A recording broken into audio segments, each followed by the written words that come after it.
Hello అందరికీ. అందరెలా ఉన్నారు? నేనైతే చాలా బాగున్నానండి. నేనైతే ఇవాళ బాదం మిల్క్ ప్రిపేర్ చేస్తున్నాను. దానికోసం అయితే ఒక చిన్న కప్‌తో బాదం పప్పులు తీసుకొని నేను వాటర్ ఏసి ఉడికించుకుంటున్నాను.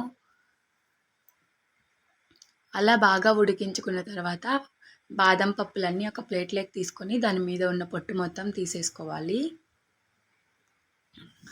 ఇలా ఉడికించుకొని కాకుండా నీళ్ళల్లో నానబెట్టి కూడా మనం పొట్టు తీసుకోవచ్చు. నేనైతే నానబెట్టలేదు కాబట్టి ఇలా ఉడికించుకొని పొట్టు తీసుకుంటున్నాను. అలా బాదం పప్పులకంతా పైనున్న పొట్టు తీసేసి ఒక మిక్సీ జార్ తీసుకొని అందులోకి వేసి కొన్ని పాలను యాడ్ చేసుకొని బాగా మెత్తని పేస్ట్ లాగా గ్రైండ్ చేసుకోవాలి. నేనైతే ఇక్కడ బాదం మిల్క్ ప్రిపేర్ చేయడానికి ఫుల్ క్రీమ్ మిల్క్ని తీసుకున్నాను. ఫుల్ క్రీమ్ మిల్క్ తీసుకోవడం వల్ల బాదం మిల్క్ అనేది చాలా టేస్టీగా చిక్కగా వస్తాయి. తర్వాత అయితే ఒక half litre full cream milk తీసుకొని ఒక గిన్నెలోకి అయితే పోసుకున్నాను. అవైతే స్టవ్ మీద పెట్టి అందులోకి కుంకుమ పువ్వుని యాడ్ చేసుకున్నాను. కుంకుమ పువ్వు యాడ్ చేసుకోవడం వల్ల బాదం మిల్క్ కలర్ వస్తుంది. అలాగే టేస్ట్ కూడా చాలా బాగుంటుంది. మంచి స్మెల్ కూడా వస్తుంది బాదం మిల్క్. తర్వాత ఒక పావు కప్పు చక్కెర అయితే నేను యాడ్ చేసుకున్నాను.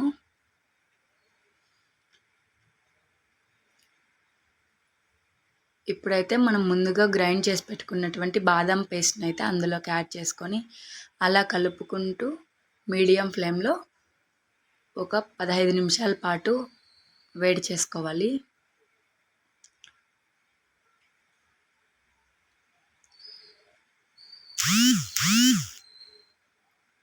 చూడండి మన బాదం మిల్క్ ఎంత బాగా ప్రిపేర్ అయిపోయాయో. ఫైనల్గా అయితే కట్ చేసి పెట్టుకున్నటువంటి బాదం పప్పుతో గార్నిష్ చేసుకొని చల్లగా కానీ వేడిగా కానీ ఎలాగైనా తాగొచ్చు. చాలా టేస్టీగా ఉంటాయి. చాలా సింపుల్ అండ్ ఈజీ. మీరు కూడా తప్పకుండా ట్రై చేయండి. బండి మీద అమ్మే బాదం పాల్లాగా ఉంటాయి. నా వీడియోస్ నచ్చినట్లయితే ప్లీజ్ సబ్స్క్రైబ్.